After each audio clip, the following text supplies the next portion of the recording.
Assalamualaikum warahmatullahi wabarakatuh. Perkenalkan, kami dari kelompok 7 Bioteknologi yang beranggotakan yaitu saya Amolana, Abdining Rasajati, dan Fitria Nurmala Dewi. Judul praktikum kali ini yaitu pembuatan tempe. Tujuan praktikumnya yang pertama, mengetahui cara pembuatan tempe dengan baik dan benar. Yang kedua, mengetahui peran mikroorganisme dalam pembuatan tempe. Dan yang ketiga, mengetahui karakteristik tempe yang berkualitas baik. Berikutnya landasan teori. Tempe merupakan makanan khas Indonesia yang sudah terkenal sejak berabad-abad lalu, terutama dalam tatanan masyarakat Jawa, khususnya di Yogyakarta dan di Surakarta. Tempe adalah bahan makanan hasil fermentasi biji kedelai oleh kapang yang berupa padatan dan berbahan khas serta berwarna putih dan keabu-abuan. Dinar tahun 2013 halaman 1. Tempe menjadi makanan sehari-hari yang dikonsumsi oleh hampir seluruh masyarakat Indonesia. Tempe dapat dimanfaatkan sebagai lauk yang dimakan dengan nasi atau sebagai camilan. Seiring dengan perkembangan zaman yang lebih modern, makanan yang berasal dari bahan dasar tempe sudah banyak muncul di masyarakat. Kurniawati, tahun 2018, halaman 182. Pembuatan tempe melibatkan kapang Rhizopus oryza, Rhizopus oligosporus, atau Rhizopus microporus. Kapang jenis Rhizopus oryza lebih sering digunakan.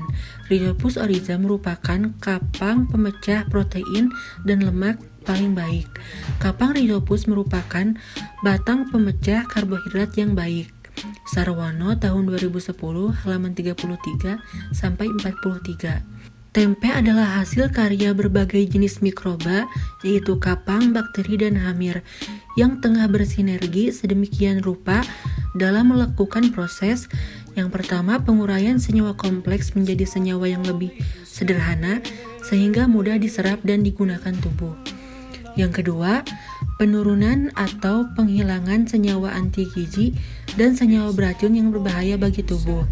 Yang ketiga, peningkatan kadar gizi tertentu seperti berbagai vitamin, serta yang keempat, pembentukan suatu senyawa yang baru sama sekali seperti senyawa bioaktif yang berperan untuk kesehatan. Semua proses tersebut menjadikan tempe lebih baik dibandingkan dengan kedelai. Astawan tahun 2017 halaman 3. Selanjutnya alat dan bahan. Alat dan bahan yang digunakan pada praktikum ini yaitu yang pertama, 3 buah waskom yang berfungsi untuk wadah perendaman kacang kedelai. Yang kedua, 3 buah ayakan sebagai alat untuk meniriskan kacang kedelai. Yang ketiga, 3 buah dandang sebagai alat untuk merebus dan mengukus kacang kedelai. Yang keempat, 3 buah kipas sebagai alat untuk mendinginkan kacang kedelai. Yang kelima, 3 buah cukil kayu dan plastik sebagai alat pengaduk. Yang keenam, 3 buah tampah sebagai alat untuk meletakkan kacang kedelai. Yang ketujuh, 3 buah kompor sebagai alat untuk merebus kacang kedelai. Dan yang kedelapan, 3 buah jarum sebagai alat untuk melubangi plastik tempe. Bahan yang digunakan pada praktikum ini yaitu yang pertama, 250 gram kacang kedelai yang berfungsi sebagai bahan dasar dalam pembuatan tempe. Yang kedua, setengah sendok makan ragi tempe sebagai bahan pembibitan dalam pembuatan tempe. Yang ketiga, air secukupnya sebagai bahan untuk perendaman kedelai dan perebusan kedelai. Dan yang keempat, kantung plastik atau daun pisang secukupnya sebagai tempat fermentasi tempe. Berikutnya langkah kerja.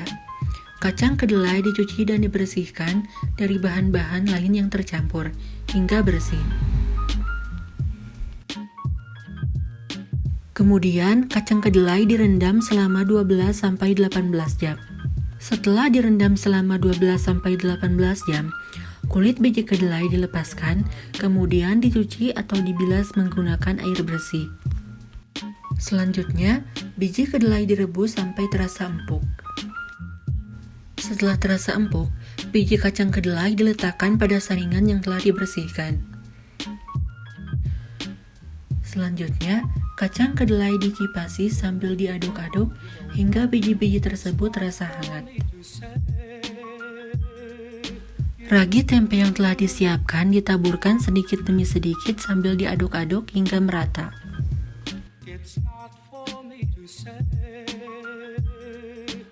Kedelai yang telah diberi ragi dimasukkan ke dalam pembungkusnya, diatur ketebalannya sesuai selera.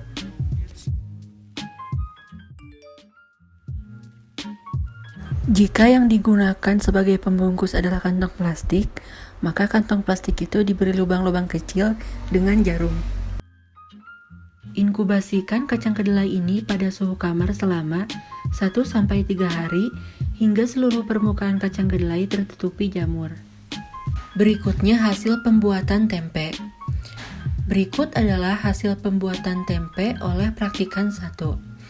Pada hari pertama, berwarna kuning, aromanya wangi kacang kedelai, dan kepadatan tidak padat. Pada hari kedua, warnanya putih dengan spot-spot kekuningan, aromanya wangi tempe, dan kepadatannya padat. Pada hari ketiga, warnanya putih merata, aromanya wangi tempe, dan kepadatannya padat. Selanjutnya hasil pembuatan tempe oleh praktikan 2. Pada hari pertama, warnanya kuning, aromanya wangi kacang kedelai, dan kepadatannya tidak padat. Pada hari kedua, warnanya putih dengan spot-spot kekuningan, aromanya wangi tempe, dan kepadatan padat. Pada hari ketiga, warnanya putih merata, aromanya wangi tempe, dan kepadatannya padat. Selanjutnya, hasil pembuatan tempe oleh praktikan 3. Pada hari pertama, berwarna kuning, aromanya wangi kacang kedelai, dan kepadatan tidak padat. Pada hari kedua, warnanya putih dengan spot-spot kekuningan, aromanya wangi tempe, dan kepadatannya padat.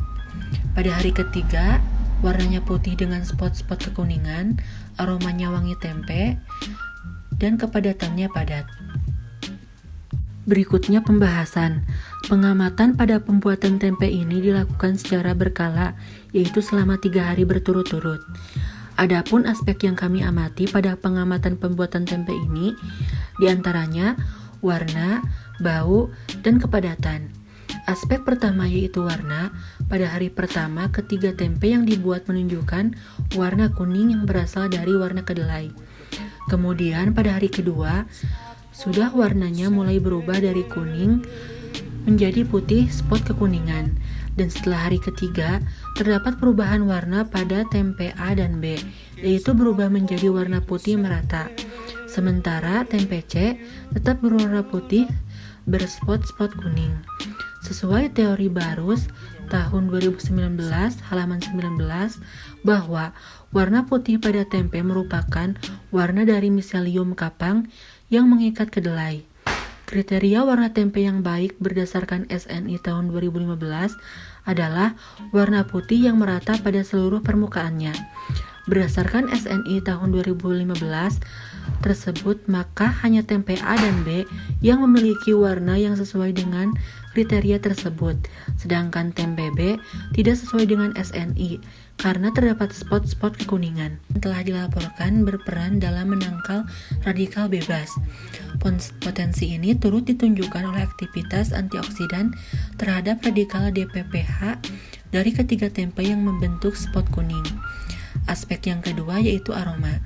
Dari ketiga produk yang dibuat tidak menunjukkan hasil yang berbeda. Untuk segi aroma, ketiganya sama-sama memiliki aroma khas kedelai pada hari pertama. Dan mulai sedikit samar aroma kedelainya mulai tercium dengan aroma khas tempe. Namun belum terlalu tercium. Dan pada hari ketiga, ketiga tempe tersebut menunjukkan aroma khas yang biasanya dimiliki oleh tempe.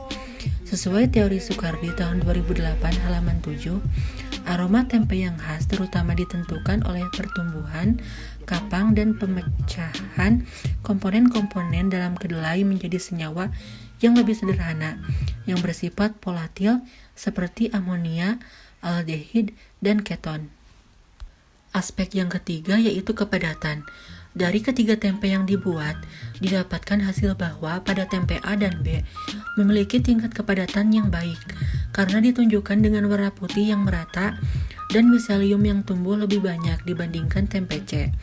Sementara untuk tempe C tingkat kepadatannya rendah. Terlihat dari warna yang masih terlihat spot-spot kuningnya karena miselium yang tumbuh lebih sedikit.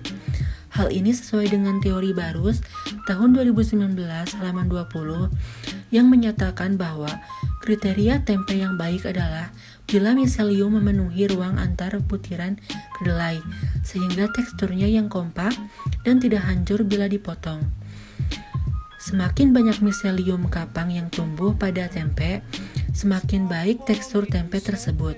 Miselium akan meningkatkan kerapatan massa tempe satu sama lain, sehingga membentuk suatu massa yang kompak dan mengurangi rongga udara di dalamnya. Pada akhir proses fermentasi, rongga udara ini dapat terisi oleh massa air, hasil respirasi jamur tempe selama fermentasi, sehingga menyebabkan kenaikan kadar air tempe. Tekstur atau kekerasan tempe dapat juga dipengaruhi kadar air. Semakin tinggi kandungan air dalam tempe, semakin lunak pula teksturnya. Selain dari perubahan warna, tekstur dan juga kepadatan, fermentasi ini juga meningkatkan kandungan gizi yang ada pada kedelai. Sehingga kandungan gizi yang dimiliki oleh tempe lebih tinggi dibanding dengan gizi yang dikandung oleh kedelai. Protein yang dikandung oleh tempe lebih tinggi dibandingkan dengan kedelai. Hal ini sesuai dengan teori Barus tahun 2019 halaman 20-21 yang menyatakan bahwa protein pada tempe lebih berkualitas dibandingkan dengan kedelai karena adanya pemecahan protein kompleks menjadi peptida dan asam amino bebas yang memiliki berat molekul rendah sehingga lebih mudah larut. Hal ini menjadikan tempe sebagai salah satu sumber protein nabati bagi masyarakat Indonesia yang tidak dapat mengkonsumsi protein hewani. Berdasarkan praktikum yang telah dilakukan, dapat disimpulkan bahwa yang pertama, pembuatan produk tempe yang baik dan benar adalah sebagai berikut. Pertama, lakukan penyortiran pada biji kedelai agar terpisah dari biji kedelai yang cacat atau kontaminan lain yang tidak diinginkan. Setelah itu, cuci kedelai sampai bersih. Setelah dicuci, pisahkan biji kedelai dengan kulit arinya. Setelah didapat biji kedelai atau keping biji tanpa kulit ari, maka biji-biji tersebut direndam kurang lebih selama 12-18 jam. Setelah direndam, bersihkan dan cuci kembali. Setelah itu, lakukan perebusan biji kedelai sampai melunak selama kurang lebih 1 jam. Kemudian tiriskan dan keringkan. Setelah suhunya turun, tambahkan ragi kemudian campurkan sampai merata. Selanjutnya, pengemasan dengan cara memasukkan biji kedelai yang telah diberi ragi ke dalam plastik atau daun pisang dan beri sedikit lubang-lubang di atasnya menggunakan jarum pentul. Setelah itu, inkubasi biji kedelai tersebut selama kurang lebih 3 hari. Setelah itu, jadilah tempe seperti yang sering kita temukan di pasar-pasar. Yang kedua, kapang-kapang tersebut berperan dalam proses fermentasi biji kedelai sampai menjadi tempe. Setelah proses perendaman, kedelai diinokulasi dengan larut dan diinkubasi. Selama inkubasi, terjadi pertumbuhan kapang dan mikroorganisme lain yang berada pada kedelai. Kebutuhan utama untuk pertumbuhan cepat kapang Rhizopus sebagai kultur starter pada fermentasi tempe adalah germinasi spora. Proses pembengkakan spora untuk bergerminasi berkorelasi dengan uptake glukosa dan peningkatan pH internal dari 5,2 ke 6,2. Tahap selanjutnya, pembentukan tuba memerlukan sumber oksigen dan nitrogen. Miselium yang baru terbentuk sensitif terhadap asam lemak rantai pendek seperti asam asetat yang menurunkan pH internal sel. Penambahan BAL homofermentatif pada tahap perendaman memperpendek fase lag R. Oligosporus dibandingkan dengan pengemasan yang dipercepat atau fermentasi heterofermentatif selama perendaman. Yang ketiga, berdasarkan pengamatan yang telah dilakukan dan telah dibandingkan dengan referensi yang sama sebelumnya, diketahui bahwa tempe yang memiliki kualitas yang baik dan sesuai SNI tahun 2015 adalah tempe yang memiliki warna putih merata. Aroma khas tempe tidak berbau amonia dan memiliki kepadatan yang tinggi yang ditunjukkan dengan banyaknya miselium yang tumbuh. Didapat hasil bahwa tempe yang memiliki kualitas yang baik adalah tempe A dan tempe B. Sementara tempe C memiliki kualitas yang kurang baik dari segi warna dan juga kepadatan. Hanya itu yang dapat kami sampaikan, kurang lebihnya kami mohon maaf. Terima kasih. Wassalamualaikum warahmatullahi wabarakatuh.